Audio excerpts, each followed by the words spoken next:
Hello and welcome back to Cheating Tales Lab. We're grateful for each view and comment. Tell us, from which country or city are you watching today? We enjoy connecting with our global audience. Now, let's dive into today's story. Chapter 1. The Announcement. Victor Harlow stood in the corner of his father-in-law's lavish penthouse, nursing a tumbler of whiskey as Montgomery Blackwell's retirement party reached its crescendo. For a decade, Victor had transformed the failing Blackwell Industries into a billion-dollar enterprise.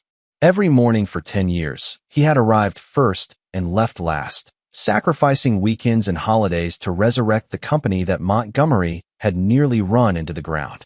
The room sparkled with champagne flutes and designer dresses. Victor's wife, Diana, floated through the crowd in her element, her dark hair cascading down her back in elegant waves. She was Montgomery's only child, the princess of the Blackwell dynasty, though she had never shown interest in running the family business. Montgomery tapped his glass, his ruddy face flushed with alcohol. "Attention, everyone. The moment has arrived." The crowd quieted. Victor moved closer, expecting the speech they had rehearsed where Montgomery would formally announce Victor as CEO. They had discussed this transition for years. "Blackwell Industries has been my life's work," Montgomery boomed. "But every dynasty needs new blood." Diana slipped to her father's side, beaming with anticipation.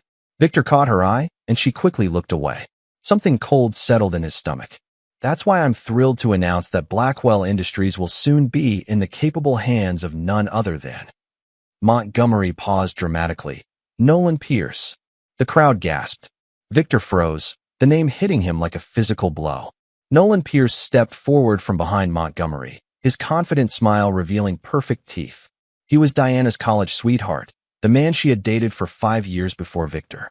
The man who had mysteriously reappeared in their lives 6 months ago as a business consultant. "Time for new blood." Montgomery boomed again, slapping Nolan on the back. Victor's gaze snapped to Diana. She wasn't surprised. Instead, she was smiling at Nolan, a private smile Victor hadn't seen in years. Her eyes sparkled with something that made Victor's blood turn to ice. "I've always believed in forward thinking," Montgomery continued. "Victor has done adequate work maintaining what we built, but Nolan brings fresh vision and the pedigree this company deserves." Adequate. 10 years of 70-hour weeks. 10 years of navigating the company through recessions and market crashes. 10 years of increasing profits by 300%. Adequate. Nolan raised his glass. "I'm honored, sir. And I promise to take Blackwell Industries to heights it's never seen before." Montgomery nodded approvingly. "Diana always said you were destined for greatness." Diana blushed, avoiding Victor's gaze. The pieces clicked into place. The late nights. The sudden business trips. The text messages she shielded from his view. Victor set his glass down carefully. Without a word, he walked to the coat closet, retrieved his jacket, and headed for the elevator. No one noticed his departure. All eyes were on the golden boy, the prodigal son returned. In the parking garage, Victor sat in his car, staring at nothing. 10 years of his life erased in a moment. His marriage, his career, his future, all built on quicksand. His phone buzzed. A message from Lawrence Reeves, his personal attorney and the only person at Blackwell Industries who had been loyal to Victor rather than the Blackwell name. "I heard. This isn't legal. Call me." Victor didn't respond. Instead, he drove home, packed his essential belongings, emptied the safe of important documents, and left a note on the kitchen counter. "Enjoy your new life." As he drove away from the home he had shared with Diana for 8 years, Victor's shock crystallized into something harder, colder. By Monday morning, they would learn a fundamental truth about Victor Harlow. He didn't get mad. He got even. Chapter 2. The Foundation. Victor checked into an upscale hotel downtown, requesting a suite with a view of the Blackwell Industries headquarters. He ordered room service, poured himself a scotch, and began making calls. By midnight, he had secured a temporary office in a discreet location and arranged meetings with key players for Saturday and Sunday. But as the adrenaline faded, memories flooded in. He sat by the window, watching the city lights, remembering how it all began. 12 years ago, Victor had been a rising star at Meridian Capital, known for salvaging failing companies. Montgomery Blackwell had approached him, desperate to save his floundering family business. Victor had been reluctant, Blackwell Industries was nearly beyond saving, but then he met Diana. She had accompanied her father to the meeting, ostensibly as the company's marketing director, though Victor quickly discerned she knew little about actual marketing. What she didn't know was how to command a room with her presence. Tall, graceful, with intelligent gray eyes that missed nothing, Diana Blackwell had fascinated Victor from the first moment. "My father's business means everything to our family," she had told him over dinner that evening. "We've been industry leaders for 3 generations. I can't bear to see it end with us." Victor, raised by a single mother who worked 2 jobs to support him, had been captivated by Diana's world, a world of family legacies and generational wealth. He had always built things for others. The idea of building something for himself, of being part of a legacy, was intoxicating. He took the job. Against all odds, he turned Blackwell Industries around. And somewhere in those exhausting first months, Diana fell in love with him, or so he thought. They married after a whirlwind courtship. Montgomery had seemed pleased, calling Victor the son I never had. For 10 years, Victor believed he had found his place, his family, his legacy. There had been warning signs, of course. Diana's reluctance to have children. Her father's subtle reminders that Victor wasn't born into the business world. The way certain clients and partners were kept away from him, handled exclusively by Montgomery. And then there was Nolan Pierce. Diana had mentioned him occasionally, her college boyfriend, the one who got away. Victor had never felt threatened. After all, he was her husband, her choice. 6 months ago, Nolan had appeared at a charity gala. Victor remembered Diana's reaction, the flush in her cheeks, the nervous laughter.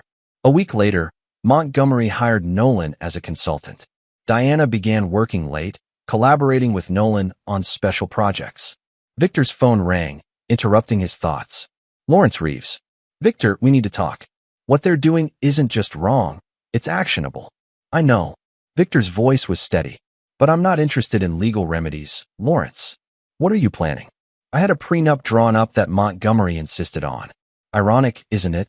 He was so concerned about Diana's inheritance that he never considered I might be the one getting betrayed. "The prenup doesn't cover this situation, Victor. This is constructive termination, breach of contract, possibly fraud. I'm not filing lawsuits, Lawrence. I want something more comprehensive." Silence on the line. Then, "Be careful, Victor. You're angry now, but—" "I'm not angry," Victor interrupted. "I'm focused." After hanging up, Victor opened his laptop and pulled up a folder labeled Contingency. Inside were documents he had prepared years ago, after the first time he overheard Montgomery questioning his suitability to lead Blackwell Industries permanently. Victor had survived an impoverished childhood and built himself from nothing. He hadn't reached his position by being naive. While the Blackwells saw him as an outsider, a useful tool, he had been quietly preparing for this day.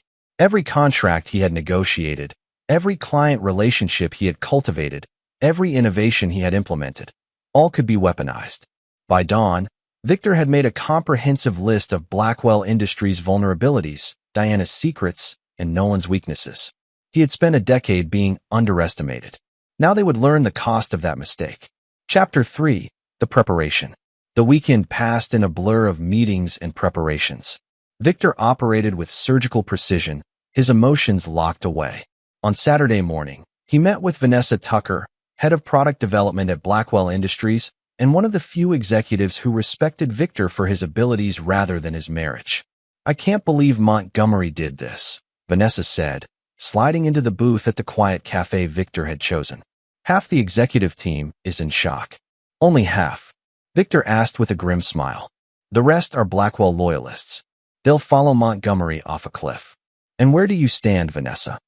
She met his gaze steadily. "I stand with the person who approved my innovations when Montgomery wanted to stick with outdated product lines. I stand with the person who promoted me when Montgomery said a woman couldn't handle the pressure." Victor nodded. "I need everything you have on Project Phoenix." Her eyes widened. "That's Nolan's baby. It's under triple encryption, which is why I need you. You're the only one besides Nolan with full security clearance." She hesitated. "Victor, if I do this, there's no going back."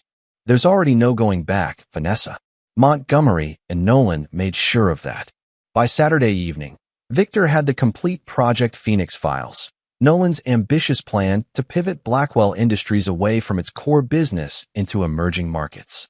The plan was innovative but deeply flawed, built on assumptions and projections that ignored fundamental market realities.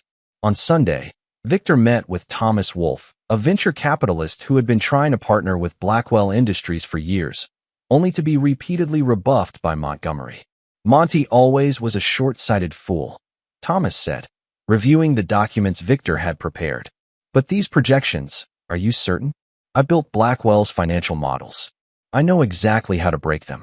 Thomas leaned back. What you're proposing would effectively create a competitor that could overtake Blackwell Industries within 2 years. 18 months, Victor corrected. And I'm not proposing a partnership, Thomas. I'm offering you the opportunity to invest in the ground floor of something revolutionary.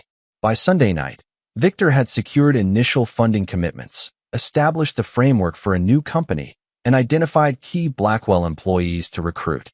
He had also arranged for a detailed investigation into Nolan Pierce's professional history. Diana called 17 times over the weekend. Victor let each call go to voicemail. Her messages evolved from confused to concerned to angry. Victor, where are you? We need to talk about what happened. Victor, please call me back. This isn't what you think. Victor, you're being childish. Come home so we can discuss this like adults. The final message, left Sunday evening, was telling. Daddy is furious about how you left the party. Nolan says you're being unprofessional. If you want to salvage anything from this situation, you need to accept reality and come home now. As midnight approached, Victor stood at the hotel window. Across the city, the Blackwell Industries tower stood illuminated, the company logo glowing against the night sky. Tomorrow, they expected him to crawl back, to accept his demotion gracefully, to stand beside his wife while another man took everything he had built. They were about to learn how badly they had misjudged him. Chapter 4, Monday morning. Victor arrived at Blackwell Industries at precisely 7:30 a.m., his usual time. He wore his best suit and carried his customary briefcase. To anyone watching, he appeared completely normal, except for the small moving crew that accompanied him to his office. Marjorie, his assistant for the past 8 years, stared in shock as the men began carefully packing Victor's personal items. Mr. Harlow, what's happening? She asked. A transition, Marjorie. Victor handed her an envelope. Inside is a job offer, double your current salary, full benefits, and stock options. The address is included. If you're interested, be there at 9 a.m. tomorrow. But what about? Your loyalty to me over the years has been invaluable, Victor continued calmly. Whatever you decide, I want you to know that I appreciate everything you've done. As word spread of Victor's presence, executives began appearing at his door, their expressions ranging from curious to concerned. At 8:15, Nolan Pierce arrived, briefcase in hand, wearing a suit that Victor recognized as bespoke Italian, likely purchased with his new consulting fees. He faltered momentarily at the sight of the movers, then recovered his composure. Victor, I was hoping we could talk. By all means. Victor gestured to the chair across from his desk, the only furniture not yet packed. Nolan sat, his confident smile firmly in place. I know Friday night was awkward. For what it's worth, I pushed for Montgomery to handle the transition more delicately. I'm sure you did. Victor's voice revealed nothing. Look, I understand you've put a lot into this company. No one's disputing that. But Montgomery feels, and I agree, that Blackwell Industries needs fresh perspectives to remain competitive. Fresh perspectives, Victor repeated. Like Project Phoenix? Nolan's smile faltered. You know about Phoenix? I know it's built on fundamentally flawed market projections, overestimates revenue potential by approximately 40%, and ignores regulatory challenges in at least 3 key markets. Nolan leaned forward. Those projections were prepared by top analysts. My analysts, Victor corrected, who were instructed to provide you with the data you wanted to see, not the data you needed to see. For the first time, uncertainty flickered across Nolan's face. What are you saying? I'm saying that Project Phoenix, as currently formulated, will fail spectacularly. And you, as the new CEO, will be holding the bag when it does. Nolan's expression hardened. This is pathetic, Victor. You're trying to sabotage the company because your ego can't handle being replaced. Not replaced, Victor said quietly. Betrayed. There's a difference. At that moment, Diana appeared in the doorway. She wore a cream-colored dress that Victor had bought her for their anniversary, her expression a careful mask of concern. "Victor," she said, "you didn't come home." Victor looked at his wife, really looked at her, and wondered how he had missed the ambition burning behind those gray eyes, the calculation in her perfect smile. "I'm not coming home, Diana. I filed for divorce. Your father's attorneys will receive the paperwork this morning." Diana's mask slipped, revealing a flash of genuine fear. "You can't be serious. After everything we've built together?" "That's just it," Victor said, standing. "I built. You and your father waited for the right moment to take it away." The movers finished packing the last of Victor's belongings. He picked up his briefcase and walked to the door. Diana caught his arm. "Victor, please. We can work this out." Her voice dropped to a whisper. "Don't throw away 10 years over one misunderstanding." Victor gently removed her hand. "It wasn't a misunderstanding, Diana. It was a miscalculation." As Victor walked through the executive floor toward the elevator, he passed Montgomery's office. The old man stood in the doorway, his face flushed with anger. "Running away, Harlow? I always told Diana you didn't have what it takes. Real Blackwells fight for what's theirs." Victor stopped. "I couldn't agree more, Montgomery. And I'm about to show you exactly what that looks like." By 9:30 a.m., Victor had left the building for the last time. By noon, the documents dissolving his marriage were delivered to the Blackwell legal team. By 3 p.m., Victor's new company, Phoenix Rising, was officially registered. And by 5 p.m., 7 key Blackwell Industries executives had tendered their resignations, effective immediately. The counterattack had begun. Chapter 5, Revelations. Diana found him at his hotel that evening. Victor wasn't surprised. Her father had enough connections to track anyone in the city. "You need a key card for the elevator," she said, slipping into the hotel bar where Victor sat reviewing documents. "And yet, here you are." He signaled the bartender for another scotch. Diana slid onto the stool beside him. She had changed into a simple black dress, her makeup understated, her hair pulled back, the look she wore when she wanted to appear vulnerable. "You've been busy today," she said. "Half the product development team resigned." Vanessa Tucker emptied her office and disappeared. 7 executives gone without notice. 14, actually.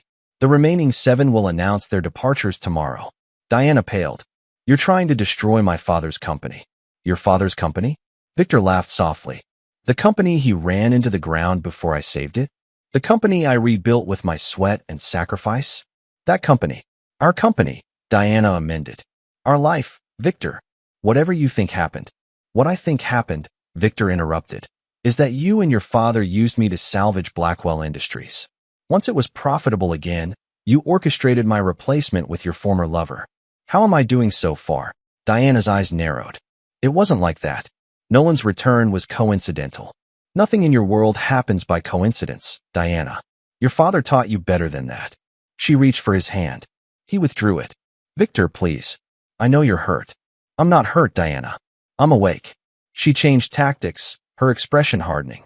"What do you want? Money? A settlement? Name your price." "I already have what I want, clarity." Victor gathered his documents. 10 years ago, I thought I married a woman who loved me. Now I know I married a Blackwell, someone who sees people as resources to be used and discarded. That's unfair. Is it? Tell me something, Diana. When did you and Nolan reconnect? Was it really 6 months ago, or have you been in contact all along? Her silence was answer enough. "How long have you been planning to replace me?" Diana looked away. "It wasn't like that. When did you stop loving me? Or did you ever love me at all?" She met his gaze, her eyes suddenly cold.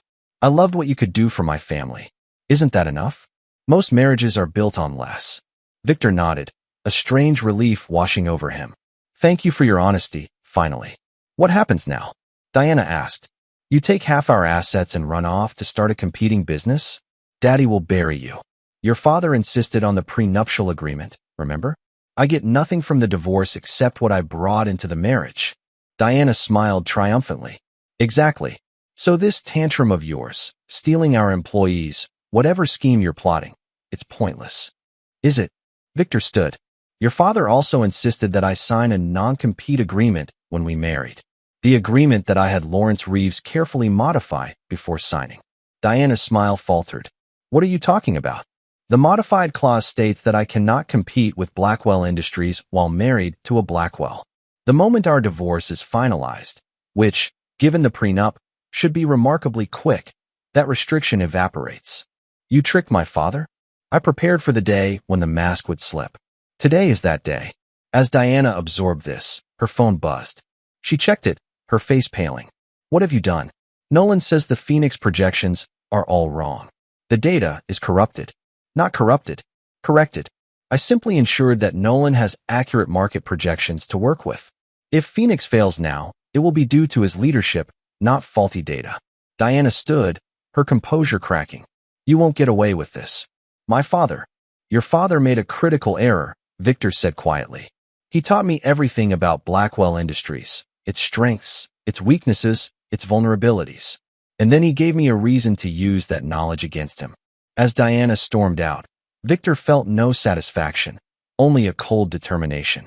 The board meeting was scheduled for Friday. By then, he needed every piece in place. Chapter 6. Counterpoints. The next 3 days unfolded with the precision of a military campaign. Victor worked from his temporary headquarters, a converted warehouse space that had been prepared months ago, another part of his contingency plan. By Wednesday, 23 key Blackwell employees had joined Phoenix Rising. By Thursday, that number had doubled. Each defector brought valuable skills, client relationships, and institutional knowledge. Thomas Wolfe had secured full funding. Lawrence Reeves had expedited the divorce proceedings, leveraging the prenuptial agreement to bypass normal delays. And Vanessa Tucker had reconstructed the product development pipeline that had been her domain at Blackwell Industries. On Thursday afternoon, Victor received an unexpected visitor. Montgomery Blackwell himself, red-faced and breathing heavily, was escorted into Victor's office by security. You ungrateful parasite, Montgomery snarled. After everything I did for you. Please, Montgomery, save the righteous indignation for someone who still believes it. Victor remained seated. How did you find me? You think I don't have ways to track down traitors? I made you Harlow. I can unmake you just as easily. Victor gestured to a chair. Sit before you give yourself another heart attack. Surprisingly, Montgomery complied, his breathing labored. What do you want? Is this about money?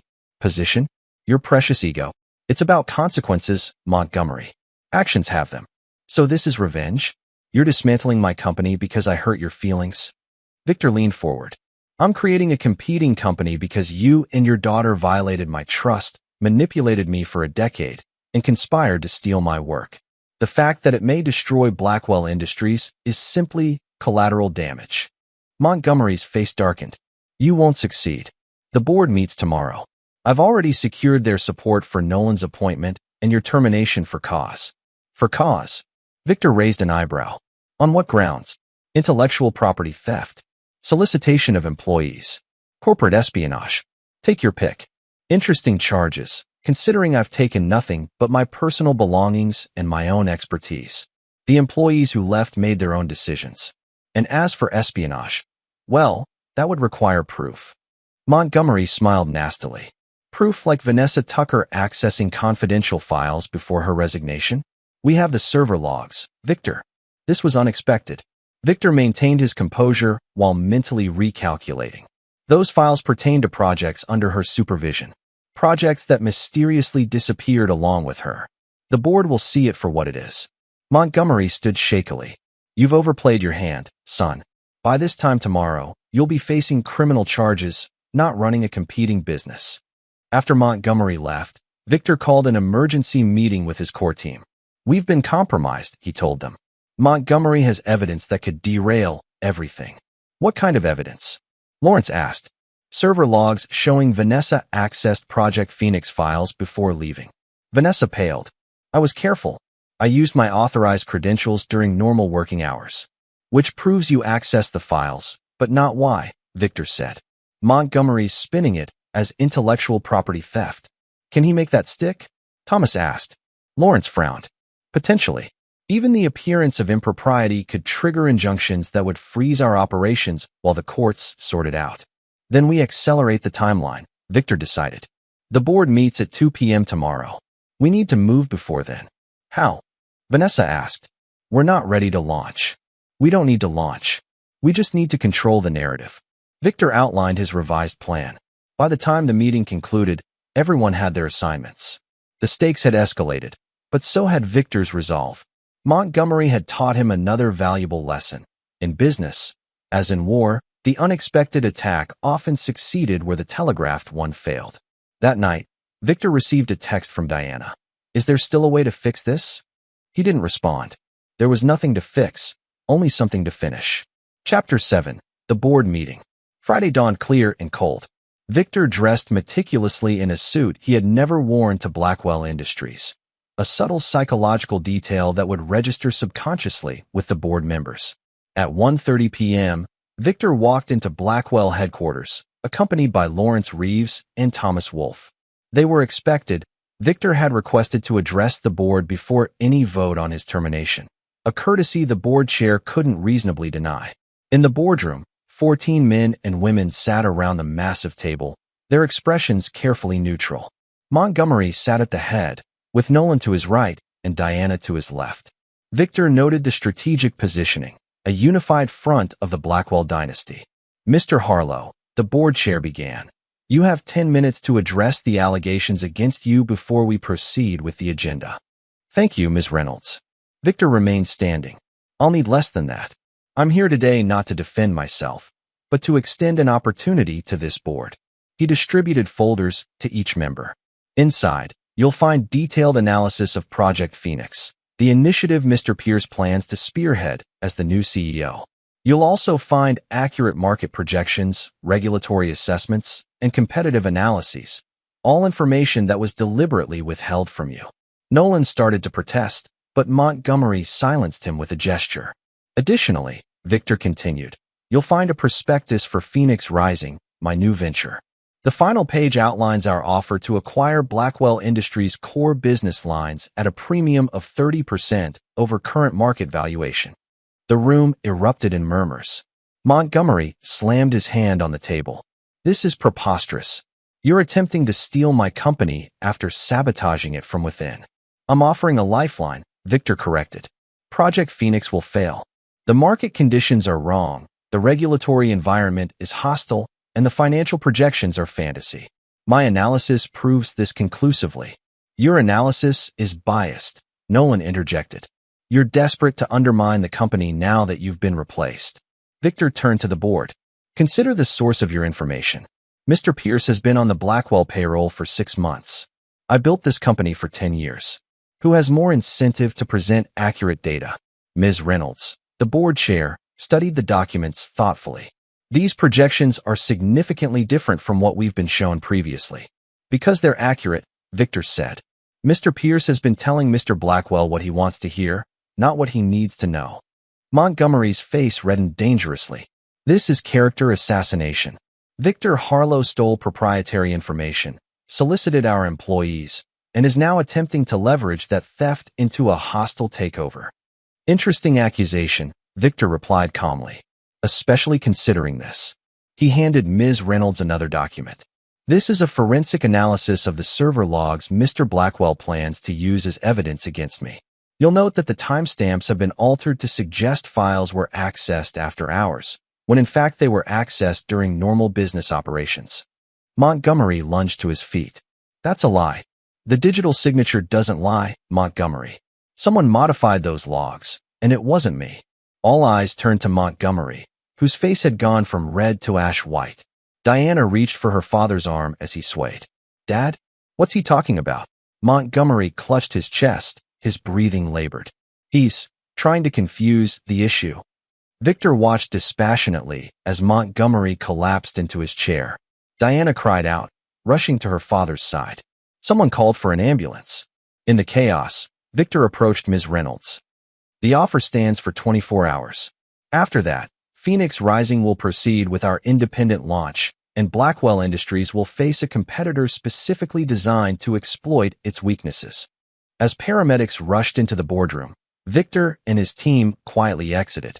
In the elevator, Lawrence gave him a sidelong glance. Did you know he would react that way? Montgomery has a history of heart problems when under stress. It was a calculated risk. And if he dies? Victor met his friend's gaze evenly. Then Diana inherits his voting shares, which would make our negotiation more straightforward.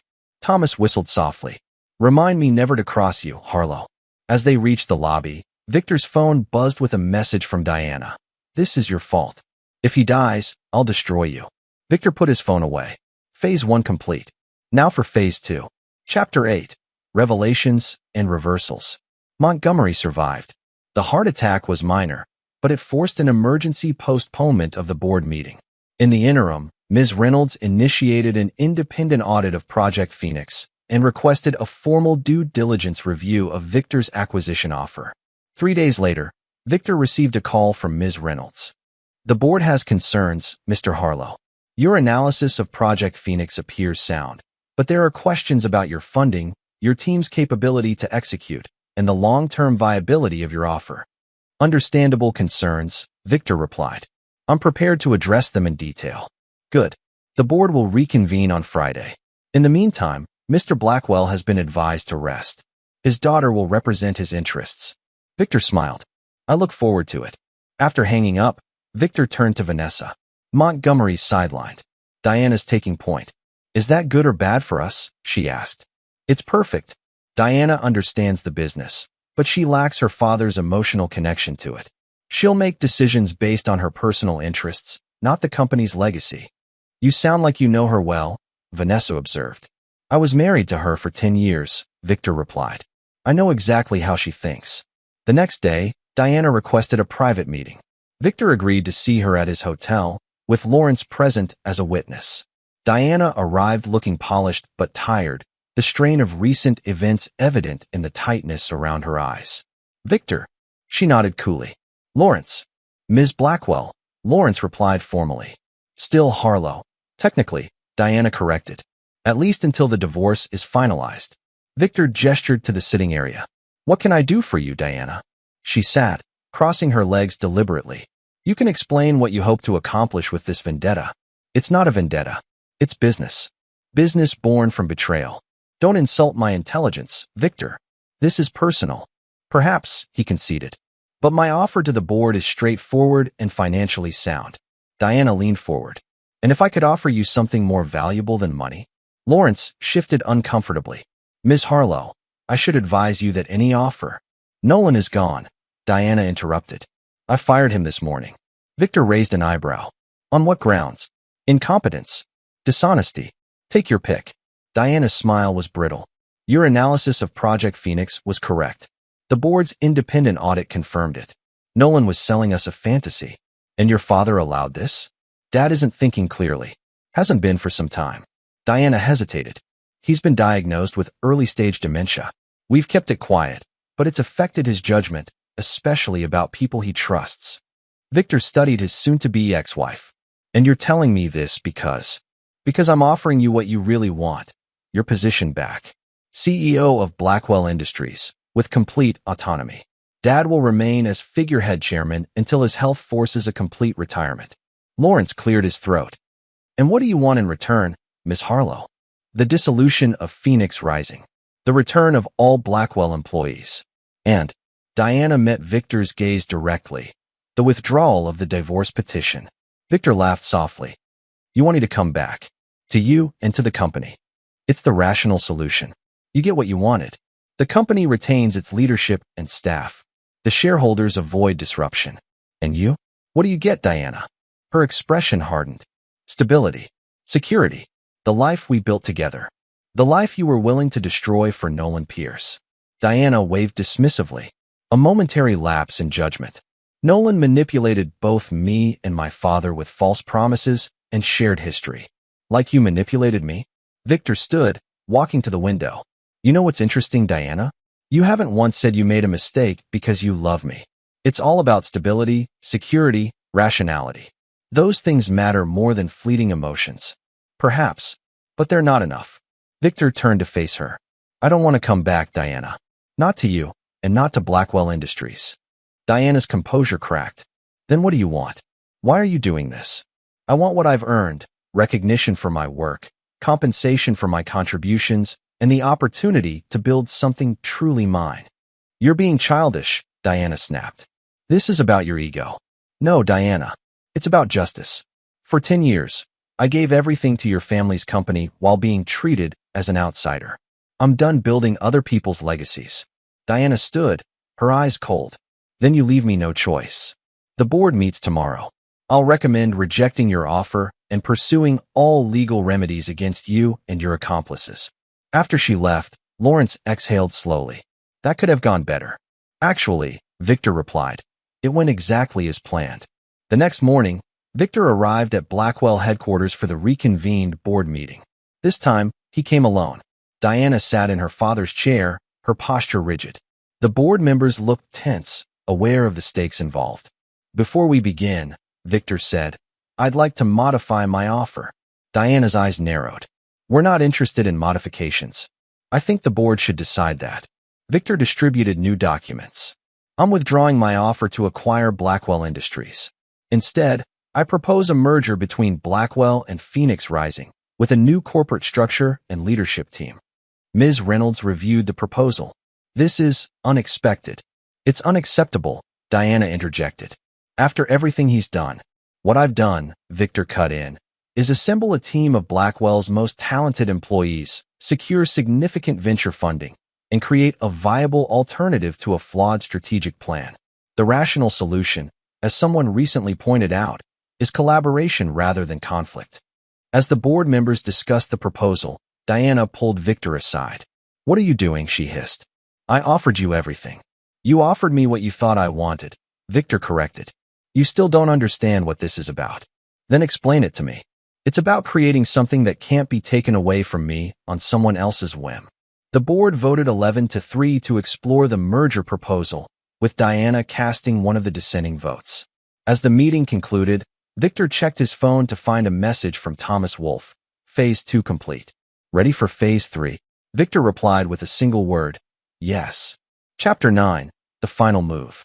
The merger negotiations proceeded rapidly. Both sides recognized the potential synergies. Blackwell's established market position and Phoenix Rising's innovative team and fresh approach. A framework agreement was reached within a week, with Victor positioned as CEO of the merged entity and Ms. Reynolds as board chair. Diana fought the merger at every step, but with Montgomery still recovering and the board firmly behind the deal, her options were limited.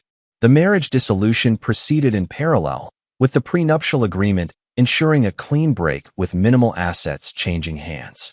2 weeks after the initial board meeting, Victor stood in his new office in the Blackwell Tower, unpacking his belongings. The merger would be announced to the public the following day, after the closing documents were signed. A knock at the door interrupted his thoughts. Diana entered without waiting for a response. Enjoying your victory? She asked, her voice tight. It's not about winning or losing, Diana. Spare me the platitudes. She closed the door behind her. I want to know why. Why go through with the divorce when you're getting everything you wanted professionally? Victor set down the book he'd been holding. Because our marriage was built on a lie. You never loved me. You loved what I could do for your family. And now? What happens now? Now we move forward. Separately. Diana stepped closer. It doesn't have to be that way. The company will be stronger with us united personally as well as professionally. The company will be fine, Victor said. And so will I. She studied him, her gray eyes calculating. You've changed. The Victor the first married would have forgiven me by now. The Victor you married doesn't exist anymore. He died the moment your father announced Nolan as his successor. Diana's expression hardened. You'll regret this, Victor. One day, you'll realize what you threw away. I didn't throw anything away, Diana. I simply recognized its true value. After she left, Victor received a text from Lawrence. Final papers ready. Montgomery signed off. It's done. Victor smiled. Almost done. The next morning, key executives from both companies gathered in the Blackwell boardroom for the merger signing ceremony. Montgomery had insisted on attending, despite his doctor's advice. He sat at the far end of the table, looking diminished but still defiant. Diana arrived last, immaculately dressed but visibly tense. She took her place beside her father, avoiding Victor's gaze. Ms. Reynolds called the meeting to order. Today marks a historic moment for Blackwell Industries. The merger with Phoenix Rising represents not just a new chapter, but a new beginning. The legal teams distributed the final documents. Victor signed where indicated, then passed the papers to Thomas Wolfe, who did the same. When the documents reached Diana, she hesitated, pen hovering over the signature line. "Is there a problem, Ms. Harlow?" Ms. Reynolds asked. Diana looked directly at Victor. "I want a private word with my husband before proceeding." A murmur ran through the room. Victor nodded. 5 minutes. They stepped into a small conference room adjacent to the boardroom. Diana closed the door firmly. "What is this about, Diana?" "The terms are set." "Not all terms." Diana's voice was low, urgent. "There's something you don't know. Something that might change your perspective." Victor sighed. "Whatever it is, it doesn't matter anymore." "It matters. I'm pregnant, Victor." He stared at her, processing her words. "Pregnant?" "Yes. 8 weeks." Diana placed a hand on her stomach. "Your child." "My child," Victor repeated, his voice flat. "Or Nolan's." Diana flinched. "How dare you? How dare I question the paternity when you were involved with your ex-boyfriend? Is that really so unreasonable?" "It's yours, Victor. I can prove it with a paternity test if you insist." Victor studied her face, looking for signs of deception. "Assuming it is mine, why tell me now? Why not use it as leverage earlier?" "Because I just confirmed it yesterday. And because," Diana hesitated, "because I thought you should know before making any final decisions." "Final decisions like signing the merger agreement? Or finalizing our divorce?" "Both." Diana stepped closer. "We could still make this work, Victor. For our child." Victor felt a momentary disorientation. The future he had once imagined, a family with Diana, a legacy beyond business, flickering into view. Then reality reasserted itself. "If you're pregnant, and if the child is mine, I'll fulfill my responsibilities as a father. But our marriage is over, Diana." Her face hardened. "You deny our child a proper family out of spite." "No, out of honesty. What kind of example would we set, staying in a loveless marriage built on manipulation and lies?" "Love is overrated," Diana said bitterly. "My parents didn't love each other. They had an arrangement that worked. And look how well that turned out." Victor moved toward the door. "We should get back. They're waiting." Diana caught his arm. "One more thing. If you proceed with this merger and this divorce, I'll contest both. I'll fight the merger on legal grounds and the divorce on the basis of your marital obligations to our unborn child. I'll tie everything up in court for years." Victor studied her. "You'd risk the company's future out of pride?" "I'd risk anything to win, Victor. You taught me that." He laughed softly. "No, Diana. Your father taught you that. I taught you something else, though you never learned the lesson." "And what's that?" "Always have a contingency plan." Victor opened the door and returned to the boardroom, Diana following. All eyes watched them expectantly. "Is everything resolved?" Ms. Reynolds asked. "Not quite," Victor replied. "There's been a development that affects our proceedings." He turned to Thomas Wolfe. "Thomas, please distribute the alternate documents." Thomas opened his briefcase and removed a different set of papers. Diana watched in confusion as they were distributed.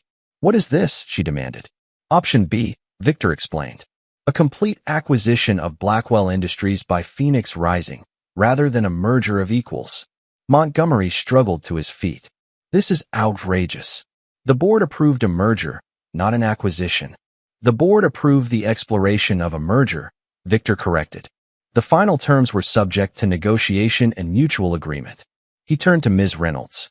"As it happens, Phoenix Rising secured additional funding yesterday, enough to make an all-cash offer for Blackwell Industries at a 40% premium to current market value."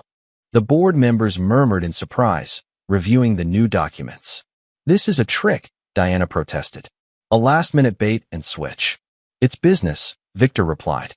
"The kind of business the Blackwells taught me." Ms. Reynolds cleared her throat. "Mr. Harlow, while this offer is certainly generous, the board would need time to properly consider it." "Of course. Take all the time you need." Victor gathered his papers. "But be aware that the offer expires at close of business today, after which Phoenix Rising will proceed with its independent launch and direct competition with Blackwell Industries." As Victor walked out of the boardroom, Diana followed him to the elevator. "You planned this all along," she accused. "The merger proposal was just a feint." "Not a feint. A contingency." The elevator arrived, and Victor stepped inside. "You should know, Diana. I had your pregnancy claim investigated before you even made it." Her face paled. "What are you talking about?" I've had you under surveillance since the retirement party. I know you visited your gynecologist yesterday. I also know the doctor confirmed you're not pregnant. The elevator doors began to close. Diana thrust her hand between them, forcing them back open. You had me watched? What's the word you're looking for? Manipulative? Calculating? Ruthless? Victor smiled coldly. I learned from the best. The board won't sell to you, Diana insisted. Not once I tell them what you've done. What I've done is offer a premium price for a company facing significant strategic challenges. The board has a fiduciary duty to consider it, especially with your father's health issues and your demonstrated poor judgment. The elevator doors closed on Diana's stricken face. Victor descended to the lobby, where Lawrence waited. How did it go? Lawrence asked as they walked to the car. Exactly as expected. Diana played her final card, a false pregnancy claim. And the board, they'll accept the acquisition offer. Ms. Reynolds already has the votes lined up. Lawrence nodded. And Montgomery? He'll fight it, but his health and the premium price make his opposition irrelevant. And Diana? Victor paused at the car door. Diana will learn what her father and I both know. Everything has a price. 3 days later, the board of Blackwell Industries voted 12-2 to accept Phoenix Rising's acquisition offer. Montgomery Blackwell, in a rage, suffered a second, more severe heart attack and was hospitalized. Diana disappeared after the vote, reportedly traveling to Europe. Nolan Pierce accepted a position with a competitor on the opposite coast.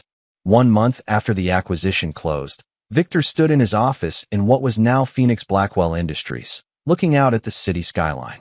Lawrence entered with a folder. The last of the integration documents, he said, placing them on the desk. The transition is complete. Any word from the Blackwells?